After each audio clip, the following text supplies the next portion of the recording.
Welcome back to the bullshit filter. Right. This is our series on fascism, episode 5, I Ray. concur. Last couple of episodes, we talked about the rise of fascism in Italy. We talked about the rise of fascism in Germany. This episode, we're going to talk about the rise of fascism in Spain. And I found this really interesting because I knew very little about this. Everything I knew about Franco before this came from reading books written by Hemingway Right. and his time in Spain in that Oh, yeah. period. Oh, yeah. So, and this is interesting because did you know much about Spain? You know, from your World War II studies before this? Pretty much just the Spanish Civil War. Not much beyond that. Yeah. It's very different in from fascism as it rose up in Italy and Germany. Similar in some ways, different, and mostly different because it survived World War II Good point. for decades Yes. after World War Oh, II. yeah. And sort of gave us an example of what fascism might look like as it matures. And anyway, so we'll get into that and talk about the commonalities and the differences leading up to looking, I think, in the next episode as to what fascism evolved into after World War II, the late 20th and the early 21st century. It evolved, it changed its form, it mutated. Yes. Out of necessity. Like that Yeah. head that you keep hidden on your back that we don't talk about. But it is slowly mutating. Yes. Everything is. Spain in the 1930s was going through a civil war, as you mentioned, from 1936 to 1939. And I think in many ways this was a proxy battle between fascism and its enemies.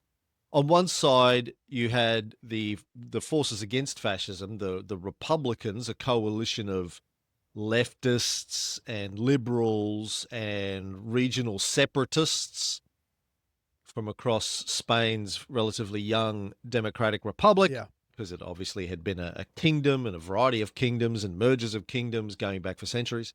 And on the other side were the nationalists, a rebel force of army officers, conservative Catholics, monarchists, and the Falange, the Spanish fascist party. Right. Falange. Okay. Has a G in there, but I believe it's pronounced Falange. Falange. Let's go with that. Yeah. The Falange were bankrolled and sheltered by parts of Spain's conservative ecosystem, the monarchists, right, the landowners, the industrialists, and the Catholics who feared a socialist revolution and saw the Falanists as street muscle, as the black shirts and the brown shirts were in Italy and Germany. The elite and the Christian elite, and this is one of the things that I'm going to push as a narrative over the next couple of episodes.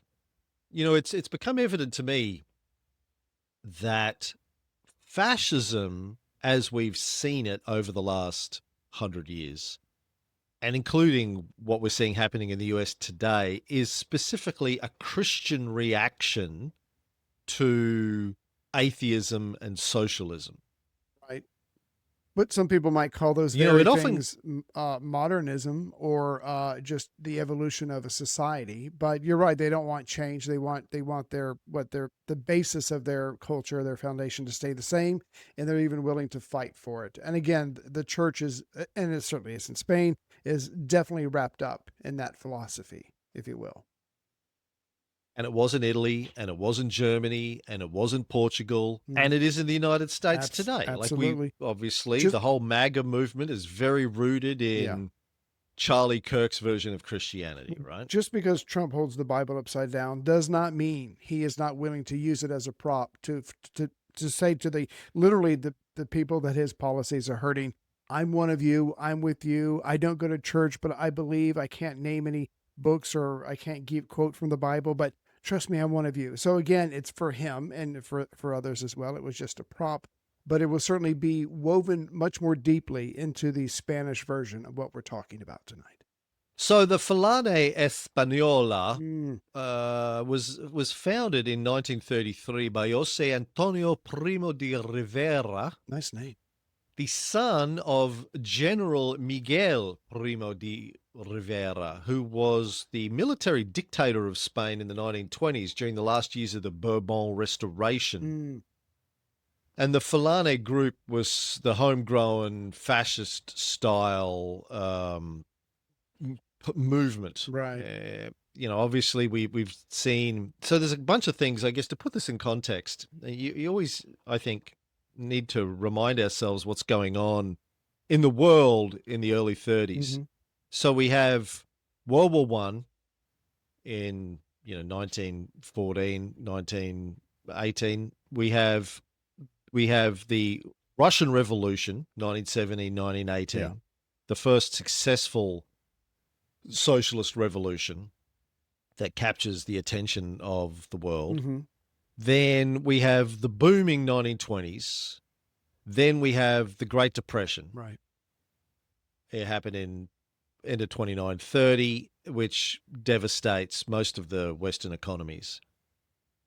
Simultaneously, we have the rise of the fascists under Mussolini in Italy as a response to socialism there. We have the rise of the Nazis in Germany as a response to the threat of socialism there. And also, as we've talked about in the previous episodes, the economic struggles that those countries went through after World War I, and then we have the Great Depression happen in the early 30s, and people are suffering again from that as well. So there's a whole bunch of really, really big forces happening to the West, and also the rise of nationalism that had happened in the 19th century, being promoted largely by Napoleon after the French Revolution, and he's going around and trying to handle the United Monarchs of Europe and no, he wasn't really overthrowing the monarchs of Europe. He never overthrew a monarch of Europe. He would always go in, cut a deal. Yeah. They would then renege on the deal. The only monarchs that left, funnily enough, were those of Portugal. And the Spanish royal family sort of willingly abdicated, said, look, we don't know what we're doing. We have no idea. Why don't you come in and run things for us? Right.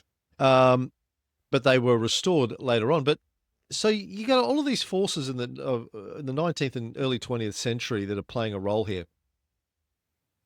And so you had the military dictatorship, which I'll talk about a little bit more later on because I didn't know a lot about that.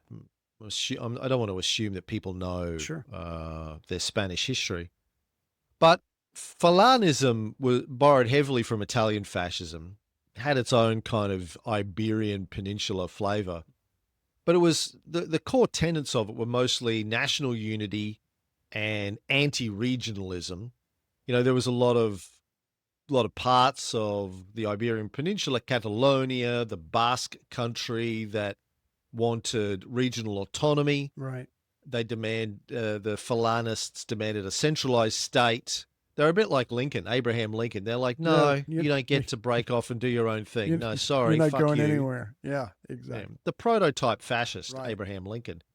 People don't realize that. He was like, fuck you. That's right. You're staying. We're one unified country. Yeah, there's no bitch. get out of jail free card in the Constitution, bitch. Yeah, sit down, shut the fuck up. Right.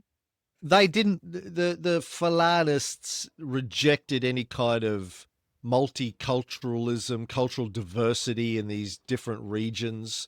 They didn't want different dialects. They didn't want different cultural traditions. They said we're just one people, Catholic to the core. Well, I mean, I see that, but and I know you know this, but if you look at a map, Spain's kind of big. There's a lot of people there. The idea of having one centralized identity, you're going to have regional flavors.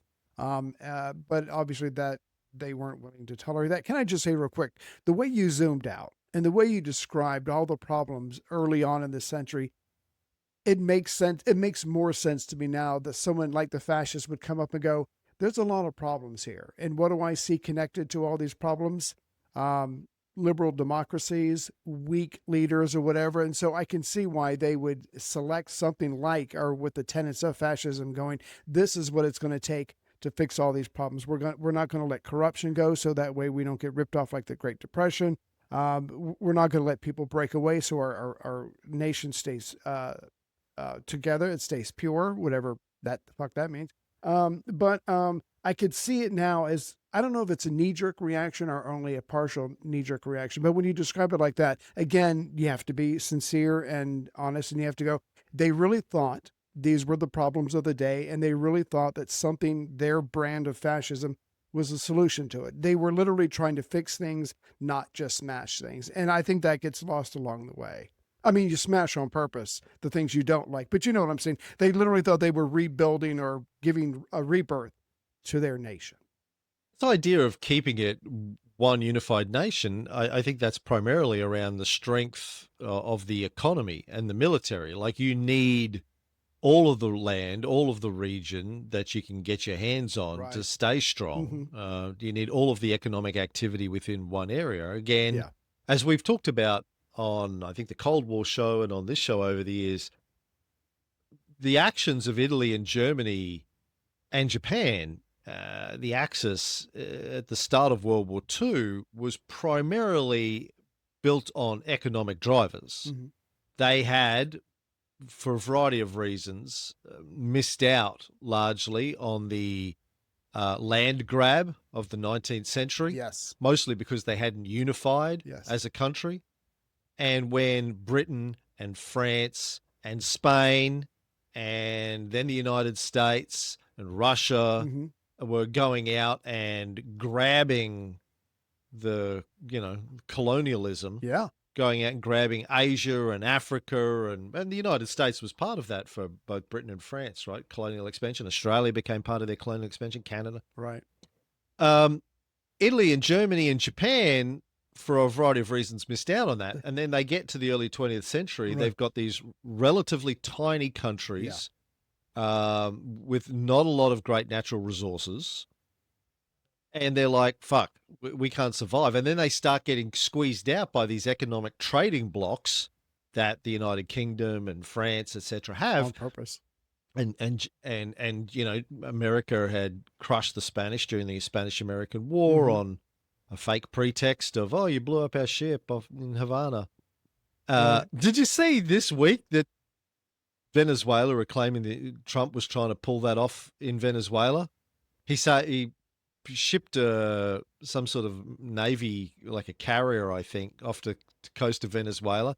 And the Venezuelans have arrested two guys that they say were working with the CIA. They were going to do a false flag attack on this ship and then blame it on Venezuela as a... Jesus. I was like, oh, that old one. Yeah. Well, they used that in Vietnam. He used it to start the Spanish-American War. If it works. If it works. Look, here's what America's tombstone. Remember Sulla? No better friend, no worse enemy. America's is going to be, we either give you 40 billion or we bomb you. There's nothing in between. Fuck Ollie. I mean, that's literally... Yeah. Well, sorry. Go ahead. So, it was a land grab because they'd missed out. Yeah. Italy, Germany, Japan realized, shit, we need land because we need economic resources and we're getting blocked out by these trading blocks. We got to get some. Exactly. Got to get something before it's too late, if it's not already. And the rest of the world went, sorry, too late. The expansion window closed decades ago. Too late. Yeah. Didn't get the memo, obviously. So you've got anyway, back to the Falange. So they've got a vision, but I think it's primarily based around fear of socialism. So you've got these strong leaders that are going, look, we've got a lot of problems. As you said, liberal democracy can't fix it. Maybe a monarchy can fix it. You need strong dictatorial powers to be able to fix all of these problems. Right. So they were authoritarian, the Falanists. They rejected parliamentary democracy. They wanted a strong, hierarchical state led by a charismatic leader. They, like the Germans and the Italian fascists believed that freedom, individual freedom, should be subordinated to the service of the nation, nation first. Yeah. Like Mussolini's fascists too, they also wanted to abolish class conflict by organizing society into syndicates, corporations of workers and employers, all overseen by the state. Wow. They sort of pitched it as this third way between capitalism and socialism. Looks a little bit like both, but it's run by the state. Yeah. Their economic model blended sort of a little bit of socialist worker-based rhetoric with nationalism, a bit like the Nazis did. Mm-hmm. You know, we'll throw in a little bit of socialist verbiage to make it sound like it's for the people, but really, yes, it's going to be run by the state. And the idea behind this in both cases was to take all the people who have been hearing little bits about socialism and thinking, oh yeah, people having more control over their work, more control over the means of production, that sounds like a good thing. Yeah. They go, yeah, we believe in that too. Come with us. Right. But really, they wanted to crush that movement, Yeah. crush the independent unions, crush the real socialist parties, Yeah. but promoting solidarity between workers and bosses, but under state supervision. So the state gets to control it. It's not really led from the people. It's led from the top of the pyramid down. Yeah, that was clever. Clever, but that's kind of a hard sell, which is why you need a charismatic leader, for someone to go, just agree with me. Don't listen in too much detail about my words, because what you're saying is the syndicate, maybe we're going to take your little village, your little town, we're going to make it into a syndicate so you're all equal, and that's going to control things. You're not going to control anything. So again, like you said, it's like I'm saying the right words, but if you read the details in the contract, yeah, literally the people are here for the state and not the other way around. But again, it's something you've got to sell to people, which is hard. But if you bring up all the bad things that could happen under communism, suddenly it doesn't sound so bad, because there's a ghost out there. There's a communist ghost. There's something worse out there for you. And obviously part of Marxism was removing the power of the church, because Marx and Engels believed that the church was a tool of oppression by the elite. And so the church rightfully feared socialism because it would undermine their power base. Yes. And so the Falanists were also very Catholic. Unlike Mussolini, who at the beginning, when he was a genuine socialist, was sort of secular, and then as he moved further to the right, decided to do a deal, a concordat with the church. Right. The Falanists were Catholic from the get-go, good Spanish Catholics. They were they wanted traditional Catholic values, which is just rape and pillage and murder, but if you ask me, but you're close. And look, sex with little boys, but they were all fine with that. That's how God wanted it to be. Yeah. Well, I think it's important to point out that these people, the phalange, whatever, because I was saying it a different way this whole time, they know what they're doing when they join the church, because the church is a powerful political entity. It's got tons of money. It's got the people's morals, wrapped in their fingers or whatever. But again, and I know you know this, but don't get this wrong, once the fighting gets going and then the Civil War comes, what these Spaniards are going to do to each other is absolutely brutal. It's going to make a lot of the reporters there go, God damn. And so they're aligning with the Christians, but let's not think of them, if you will, as pure Christians. It's nothing more than it's just a very good move to make, because the church is very powerful. And they have things that they want protected too. So it's a very convenient marriage during this time, and then during the Civil War as well. And they also believed very much in violence. Solves problems. Yeah, it does. Well, as we've talked about in the earlier episodes, right. Coming out of World War I, men in particular had this experience of brotherhood and violence and militarism, and The Spanish were part of that. They saw violence as a tool for political renewal. It was all about sacrifice and discipline and martyrdom. And their motto, I've actually got a recording of the motto of the Falanists here, which I'm going to play. Right. No? Oh, fuck it. Okay. It was Speedy Gonzales saying arriba, arriba. Their motto was arriba España. Right. Rise up, Spain. Ah. Rise up, arriba, arriba. Okay. Speedy Gonzales. I like that. Oh. Stole it. Yeah. Turned it into a thing. There's nothing new.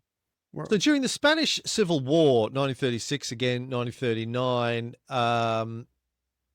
the Falane sort of merged with other right-wing factions, and eventually, sort of under Franco, became the official single party of his dictatorship. But it didn't happen overnight, and it actually morphed over time. The sort of purist Falaneist ideology was diluted after World War II, but we'll get into that. So basically, it was Spain's homegrown version of fascism, anti-liberal, anti-democracy, anti-Marxist, ultra-nationalist, super Catholic, right, and violently authoritarian. Yeah.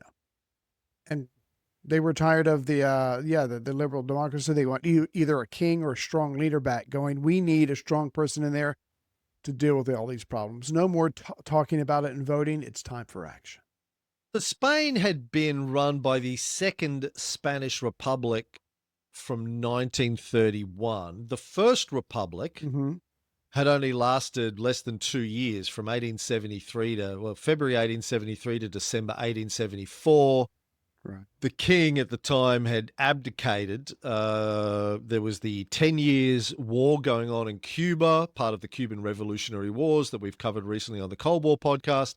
There was the outbreak also of the Third Carlist War, which was basically a civil war between two branches of the Bourbon monarchy in Spain. Right. And the king was on one side, the Carlists, named after Carl, one of the other Bourbons. Right. That was going on. He was like, you know what? Fuck all y'all. He abdicated. Yeah, I don't need this. Yeah. I'm out. Yeah.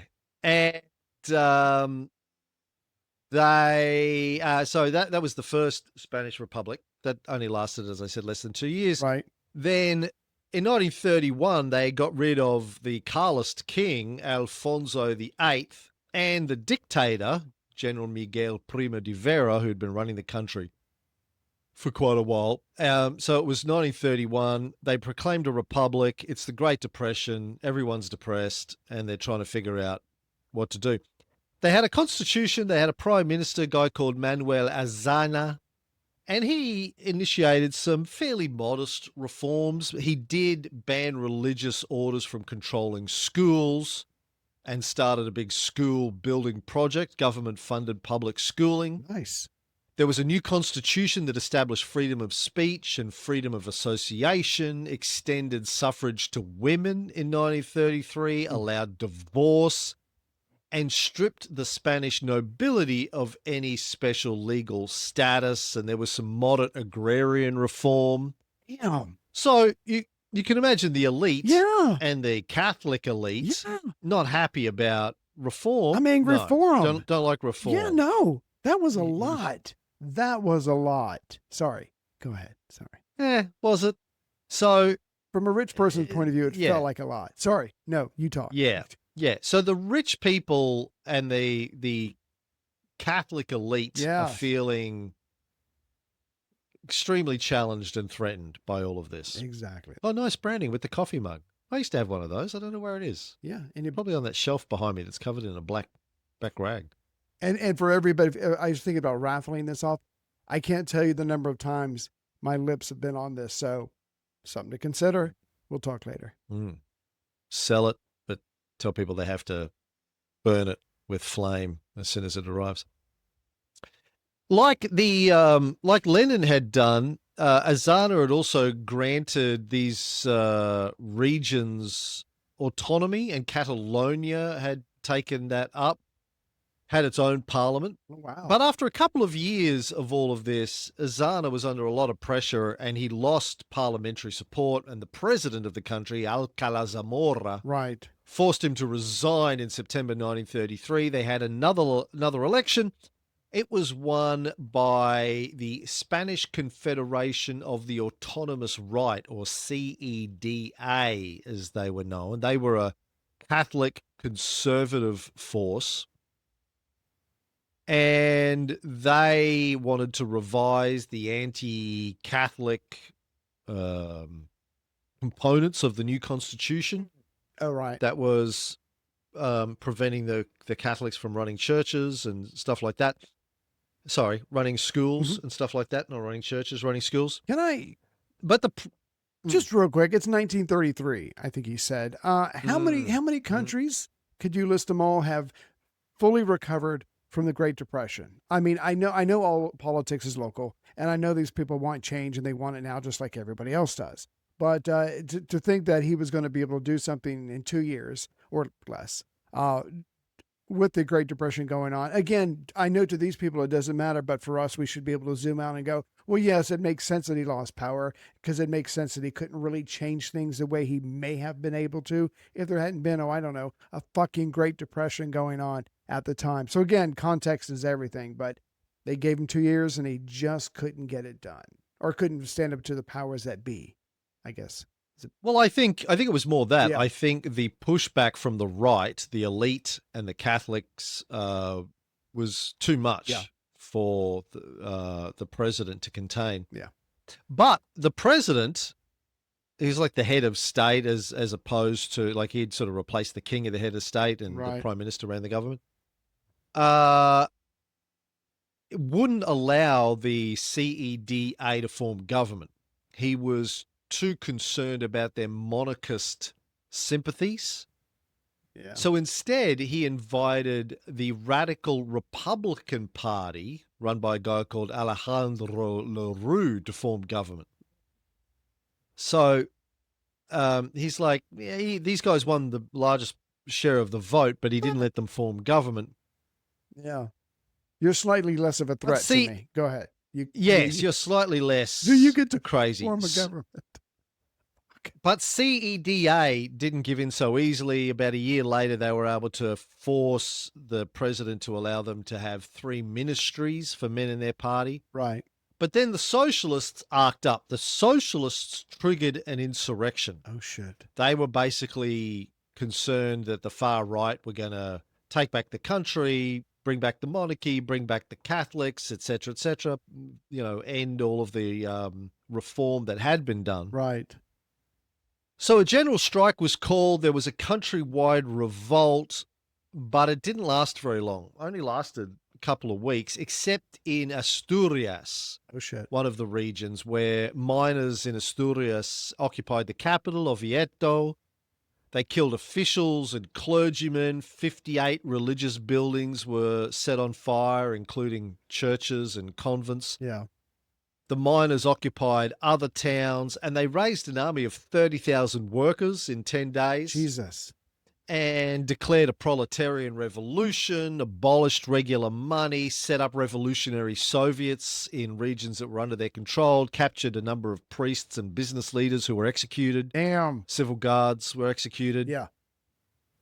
But that whole thing only lasted a couple of weeks and was crushed by the Spanish army. Right. I think the war minister, Hidalgo, wanted Franco to go in there and to bust heads, but the president sent another general in because he would be less murder, stabby. But Franco was involved in this. He just wasn't the gentleman in charge. And you're right. It goes from we're angry to a strike to, let's break up some things, let's kill some priests, let's destroy some churches, to this is now a proletarian revolution. I mean, this is all of the things that the government or the conservatives are going to fear. So yeah, when they strike back, it's going to be intense, and somewhere between 1,200 and 2,000 people died during the 2 weeks it took to put this down. And I'm assuming that these revolutionaries in Asturias thought that they could pull off a Bolshevik-style revolution and the people would rise up and it would spread, but it was crushed before it got off the ground. Absolutely. unlike, I mean, the difference, of course, is that when the Bolsheviks did it in World War One, the Russian army was busy and far away in World War One. Yeah. So getting their ass handed to them. A little bit harder to crush it. And obviously in 1930, whatever I said it was, 33, 34. Timing is everything. Not so, sorry. Go ahead. Not so easy. Exactly. So the land reforms were suspended, and the right started to crack down on the reforms, and this pushed the parties on the left further to the left, particularly the Socialist Party, the PSOE. Right. They started to advocate for a national socialist revolution. New elections were called in January of 1936, and the socialists, the communists, and some other left-wing Republicans decided to work together under the name of the Popular Front, and they won the election. Yay. It was pretty much a landslide. Right. Okay. Did the other side yell fake news? No, go ahead. Sorry. Go ahead.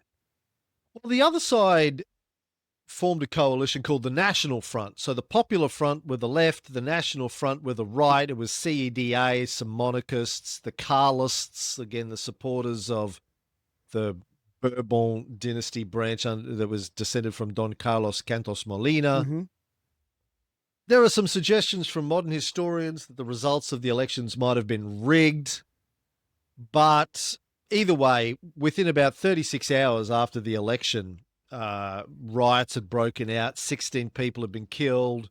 50 churches and 70 right-wing political centers were attacked or set on fire. Jeez. The right had, a bit like the Democrats in your last presidential election, thought they were going to win easily. Yeah. And when they didn't, they were furious. The right asked the Prime Minister at the time, Manuel Bordello Valladares, to declare a state of war. Franco actually approached Valladares and told him he should declare martial law and call out the army even before the new government could be formed. Jeez. And the right decided the left were going to become violent. Right. So is this where you tell me I'm going to pre-violence you before you can violence me? Is it a pre-violence? Yeah, pre-violence. Okay. Yeah. Like, I'm jumping ahead, but we see this in the US right now, where the right, and I read all of the right news sources, and I'm in the conservative subreddits and all that kind of stuff. They're all convinced that the left are the biggest threat of domestic violence and terror in the US, despite the fact that the FBI and all of the national security organizations in the US have been saying for years and continue to say that it's the far right that is the biggest source of domestic terrorism and violence in the United States. People on the right are convinced that it's the left. Yes. You go, was it the left that stormed the Capitol building? That was peaceful. Yeah. That was all good. Well, Antifa has now been declared a terrorist. So the fact that it doesn't really exist, who are the leaders? Yeah, a fake organization is the biggest terrorist threat. That's how good they are. They've got you. They're like the devil. When the devil's got you convinced he doesn't exist, he's won. The greatest trick the devil ever pulled was convincing you he didn't exist. Exactly. Yeah. Oh, anyway. I've got that clip somewhere. So they are convinced that the left are going to get violent. Yeah. So they decided, the right, this is, to overthrow the republic. And the country rapidly moved towards anarchy. Political leaders started to get assassinated. 12th of July, 1936. Lieutenant Jose Castillo was an important member of the anti-fascist military organization, the UMRA, the Unión Militar Republicana Antifascista. Nice. He was shot by a Falanist gunman. Right.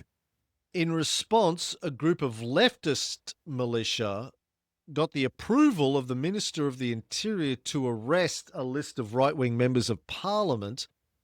They went to the house of the right-wing opposition leader, Jose Calvo Sotelo, in the early hours of the morning on the 13th of July. He was arrested and later shot dead in a police truck. His body was dropped off at the entrance of one of the city's cemeteries. He was one of the country's most prominent monarchists and had been describing the government as Bolshevist and anarchist, and had been begging the army to intervene, saying that Spanish soldiers needed to save the country from communism because there were no politicians who were capable of doing that.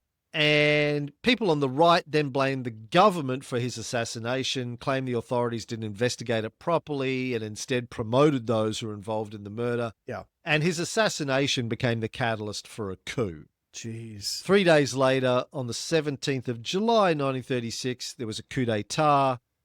It started with an army uprising and was sort of led by Franco, but also a guy called Emilio Mola, another one of the generals out of Spanish Morocco, and they marched on Spain. Now, Mola had actually been born in Cuba when it was still a Spanish province. Right. During the reign of King Alfonso, he had been the Director General of Security of Spain. Now he was the leader of the right-wing Spanish military union.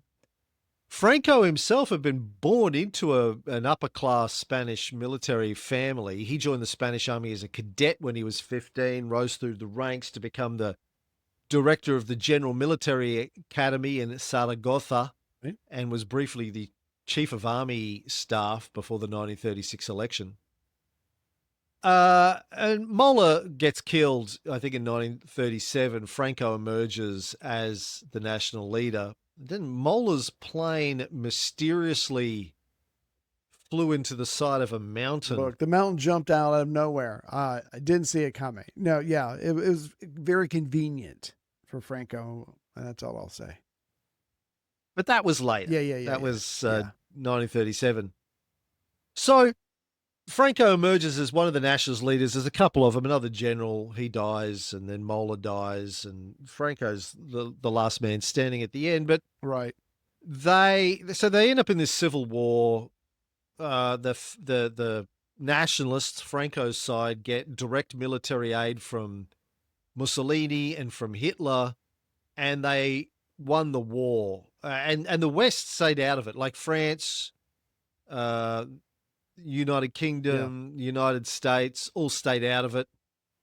Not our problem. But people did. But yeah, the governments went, nope, not getting involved. Because again, this is after World War I, when nobody wants to see war again. So everybody's gun shy. But like you were saying at the beginning of the show, Hemingway and a lot of other people did go there to fight on the side of the Republicans. So not that they made a difference, but I guess they saw the writing on the wall. Hemingway mostly went to drink and fight bulls. Well, but sure. you contribute your way, and I'll contribute mine. No, but they saw the writing on the wall and wanted to do something about it. But like you said, when you have Nazi Germany and fascist Italy backing you with weapons and planes and things like that, you're probably going to win. And they did, and it was sort of all over by 1939, coinciding with the start of World War II. Mm-hmm. So Franco established a dictatorship that would then last until his death in 1975. Not bad. I mean, he was the recipient of good timing in that he's one, and we're going to get into this, stays out of the war. 2, doesn't cause too much shit after the war. And as we're going to see, you want to kind of keep your head down if you're a dictator after World War II. But after that, nobody was in the mood to fight anymore. But I certainly think that he was in a sweet spot as far as history, as far as being a dictator and being allowed to stay on the throne as long as he did. And he became the West's most favorite fascist. Hey, you got to have one. Yeah, that's my guy. Well, they had 2. They had Lee Kuan Yew. Right. The West loved Lee Kuan Yew in Singapore. Right. Wasn't a fascist, just an authoritarian dictator. That's our guy. And the Saudi kings, I guess. Yeah. And as far as Europe. But this guy was, Frank, I mean, scholars still debate whether or not he's truly a fascist, but all of the signs were there, even though he toned it down in later years. Right. He clearly aligned with the fascist powers and incorporated Falanist ideology into his propaganda. Mm-hmm. But the coup, their revolution wasn't over quickly. They thought it would be quick, but it wasn't. Lots of the population fought back. Yeah. And this is, when we talk about civil wars, and how they play out. You know, it's never obvious how they're going to play out. Absolutely. You know, you have lots of civil wars that we've talked about over the years. We've talked about Cuba, went on for decades and decades, even though one side had far more power and support than the other side. Mm-hmm. Until the US got involved and changed the tide of that in the early stages. I'm talking about the pre-Castro Civil War. Right. Civil wars that went on against the Spanish. You have North Vietnam versus South Vietnam. We have North Korea versus South Korea. We have the United States, North versus the South. And this is a good example because even though Franco had an army and Mola had an army, the people rose up and fought back. Yeah. For quite, for a good 3 years. They knew what was coming. They were willing to die for it. Yeah. And it turned into a slow war of attrition. And historians estimate anywhere between 500,000 and 1 million people died during the Civil War. Damn.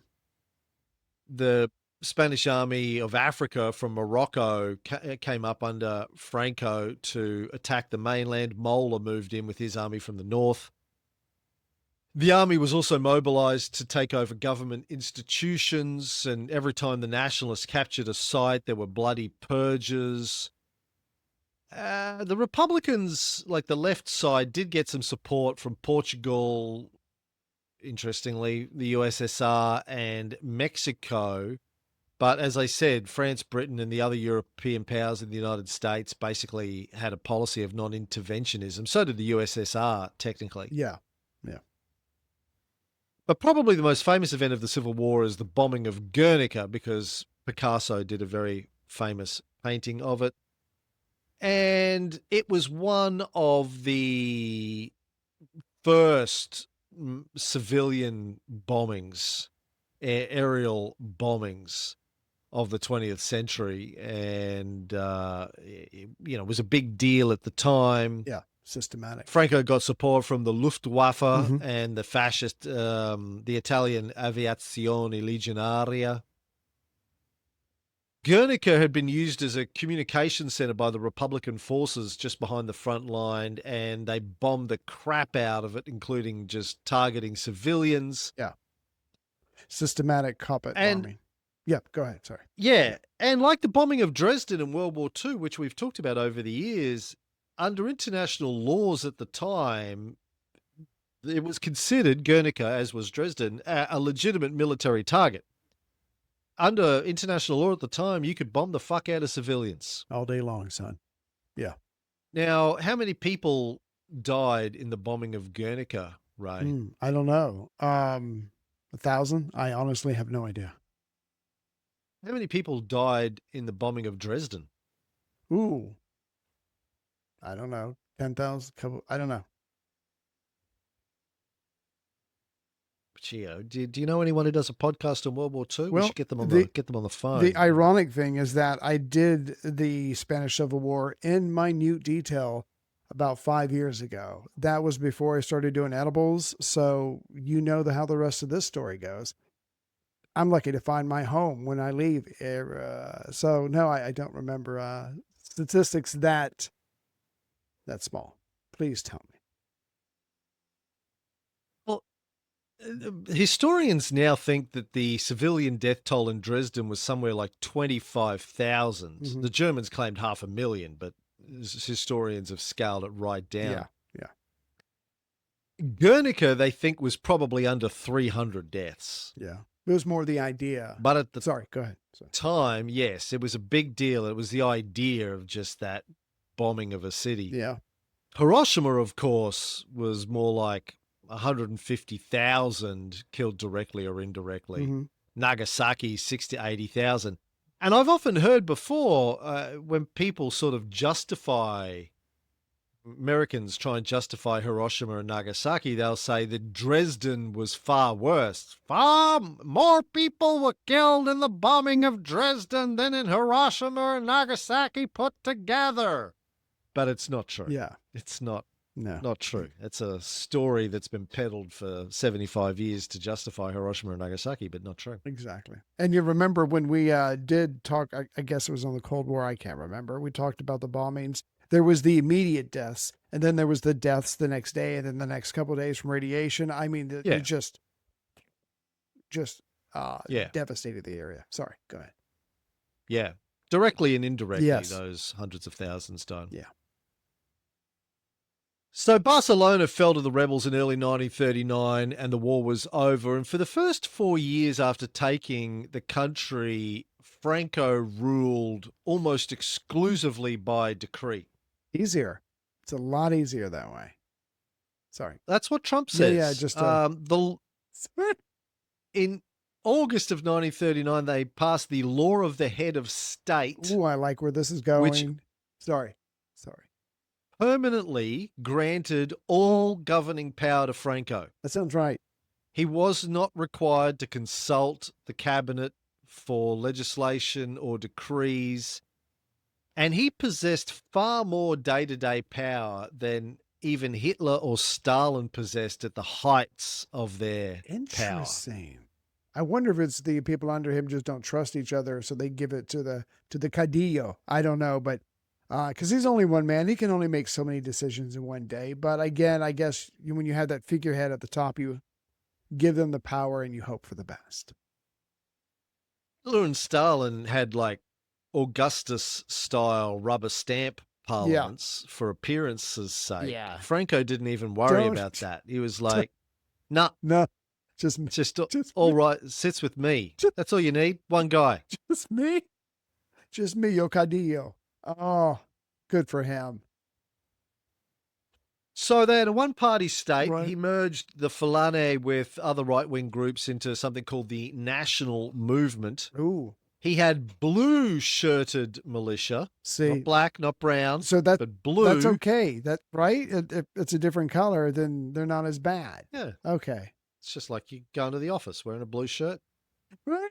They did Roman salutes, or as we now call it, the Elon salute. Ooh, good one. And yeah, the cult of personality built around himself as the Caudillo, the leader. Right.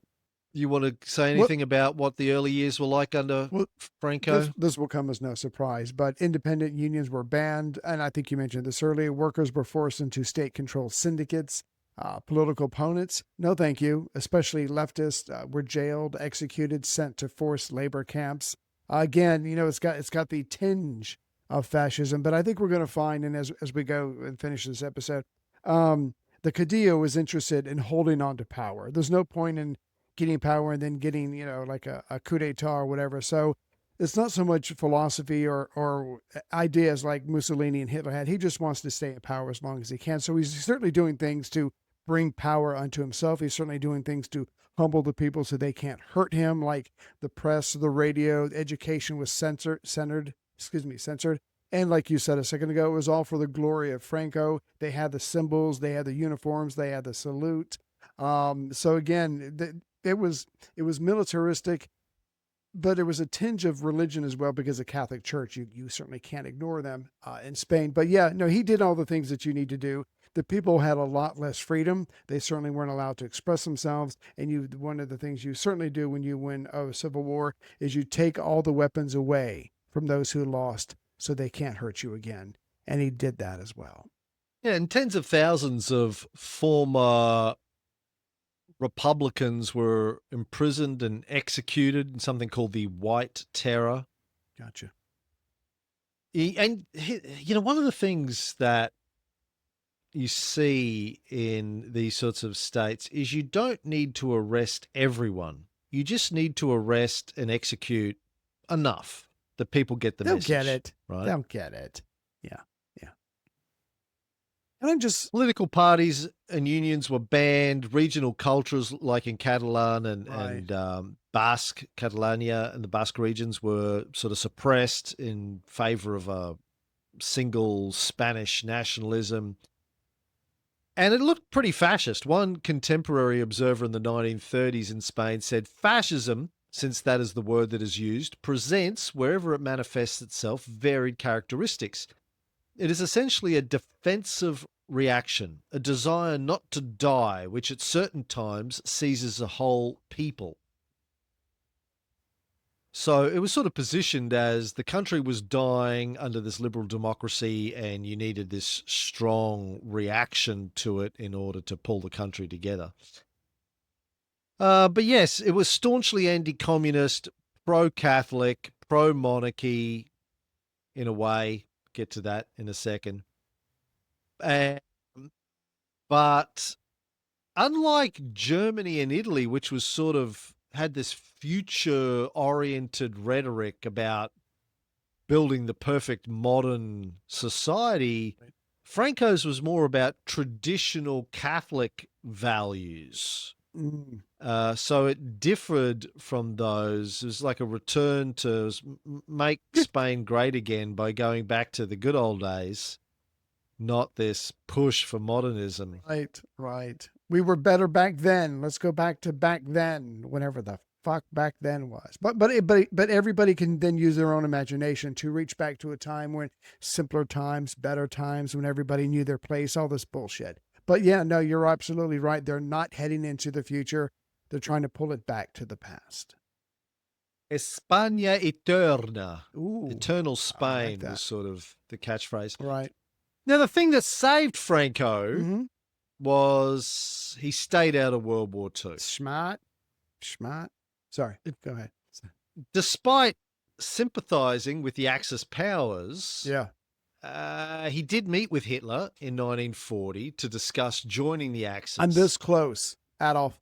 Fucking this close. Going to rise up. Going to kick a little ass. You know, he promised numerous times. He goes, look, I'm there.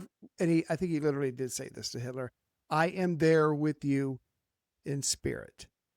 Not as far as men and guns and tanks and planes, because we don't have any of that shit. But in spirit, just know, I really hope you win. And Hitler was like, thanks, dude. And got on the train and left. No, but he did make promises to the Fuhrer that he knew he wasn't going to keep. Well, as I understand it, and you being the world's leading World War II scholar can correct me on this if I'm wrong, but he just got out of a civil war, brutal civil war. He couldn't afford to go and contribute too much, but he said to Hitler, look, I will join, but here's what I want. Here's what I need. Yes. Massive amounts of food and fuel. I also want control of Gibraltar and French North Africa. Yeah. When all this is over. Now, Hitler had the Vichy collaborators in France at the time. He can't be giving away French colonial territory to the Spanish. Right. So he's like, fuck you, dude. I can't be giving away my allies' territory.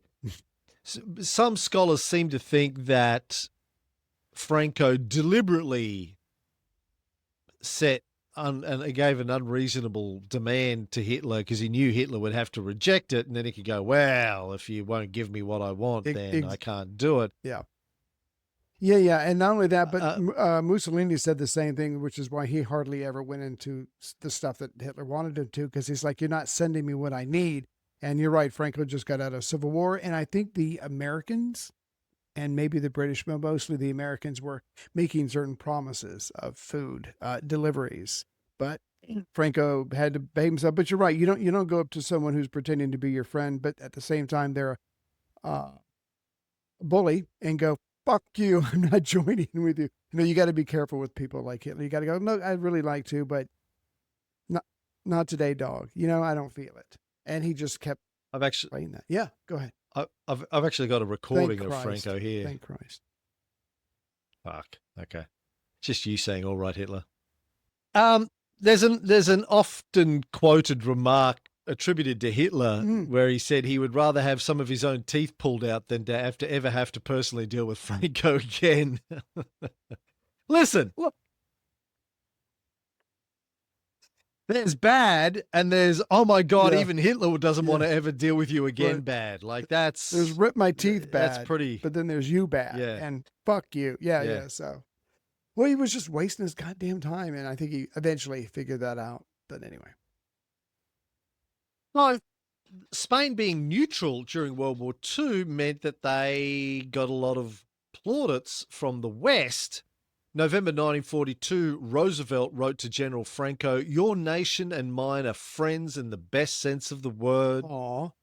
In May 1944, Churchill got up in the House of Commons and said, "In the dark days of the war, the attitude of the Spanish government in not giving our enemies passage through Spain was extremely helpful to us. I must say that I shall always consider that a service was rendered by Spain not only to the United Kingdom and to the British Empire and Commonwealth, but to the cause of the United Nations. By the way, Prince Andrew had his title stripped from him today for allegedly fucking sex slaves in Jeffrey Epstein's place." Yeah, can't do that. According to the personal recollection of U.S. Ambassador to Spain at the time, Carlton Hayes, right, similar gratitude was also expressed by the provisional French government at Algiers in 1943. Yeah. Franco had no objections to Britain constructing a large air base that extended from Gibraltar into Spanish territorial waters, welcomed the Anglo-American landings in North Africa, didn't capture any of the 1,200 American airmen who were forced to land in the country, but gave them refuge and permitted them to leave. So he gets on the right side of history here. Yeah. I'm a bad guy, but I'm a good bad guy. I'm your bad guy. Allies, how's that? Yeah. Listen, I may be a fascist, but I'm your fascist. So, after the defeat of the other fascists in Italy and Germany in World War II, Franco's already on friendly terms with the West, and he starts to tone down his fascist tendencies and ideology. He doesn't give up the dictatorship, but the brutal repression, but he sort of morphs it into more of a just conservative Catholic dictatorship. Yeah, really. Yeah, and not only that, but you were saying that during the war, he certainly didn't join the Axis, and then at no point during or after the war does he's like, you know what? I'm going to go out there and kick some ass and get some of my own territory. Because again, the world would have united against him. So again, that's one of the other tenets of fascism is expansion by taking from others. That's another thing. He's like, you know what? I'll just stay with my own borders and be mean to these people. So again, that's another thing he did not do that Mussolini and Hitler did. Yeah. And in the Cold War, he's anti-communist. Yeah. Which all the fascists were. They're the best. Of course. Yeah. But yeah. And so he's friendly. He's on the side of the West during the Cold War. He's not trying international expansion because he saw what happened to Italy and Germany and goes, well, that didn't fucking work, so I'm not trying that. And then during the 50s and 60s, he sort of toned down a little bit the authoritarian totalitarianism in the country, allowed it to become what is sometimes referred to as semi-pluralist. There was limited economic and social liberalization allowed. It's referred to as the Spanish miracle. Right. But he never restored full political freedom. He could. But also didn't keep, a state of emergency in Spain either. So it was sort of walked this fine line.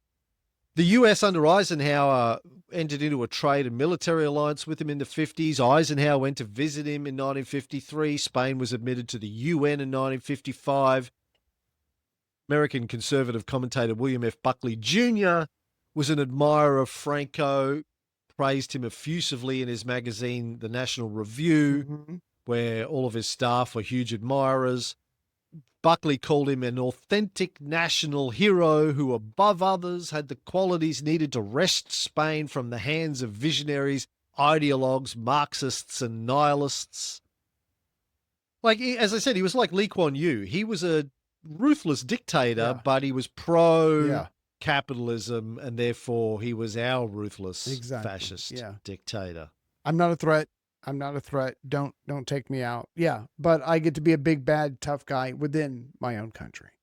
He started suffering from Parkinson's disease in the 60s, resigned as prime minister in 1973, but remained as head of state and commander of chief until he died in 1975, aged 82. Now, he proclaimed Spain a monarchy, but never allowed a monarch, claiming he was the de facto regent for life. Right. He lived in the El Pardo Palace. He walked under a canopy, which I love that. was sort of the look of the kings. He wore the uniform of a captain general, which had traditionally been reserved for the king.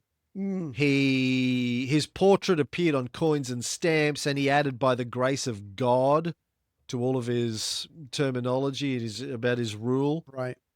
And a couple of years before he died, he restored the monarchy. So by the time he died, when he died, there was actually a king in place in Spain. Right.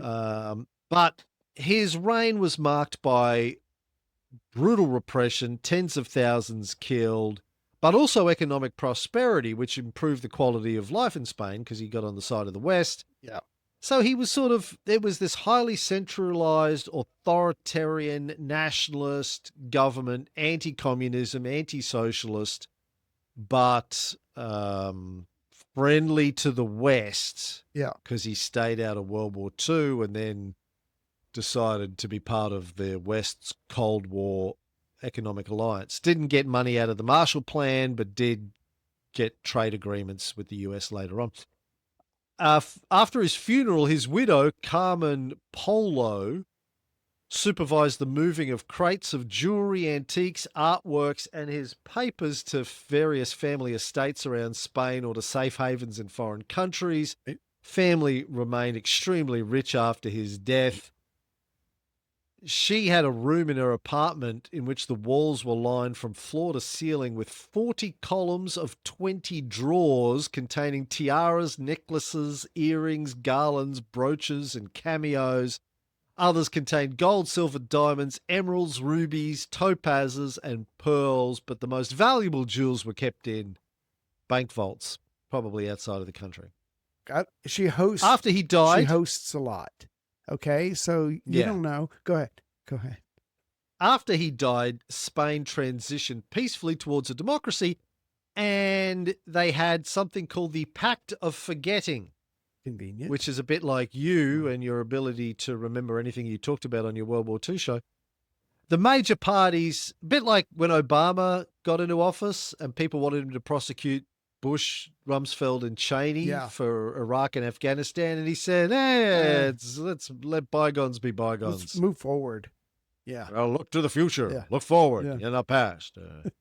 They had this thing called the Pact of Forgetting, which was the agreement to forget the abuses of the regime. They passed a thing called the Amnesty Law in 1977. Damn. Which freed political prisoners and people in exile, but also shielded former regime actors from accountability for the 40 years of brutal dictatorship. So I see why they did that. But Is one way that fascism played out in the 20th century. It survived, it morphed, and just turned into a relatively economically successful authoritarian Christian theocratic dictatorship. Yeah.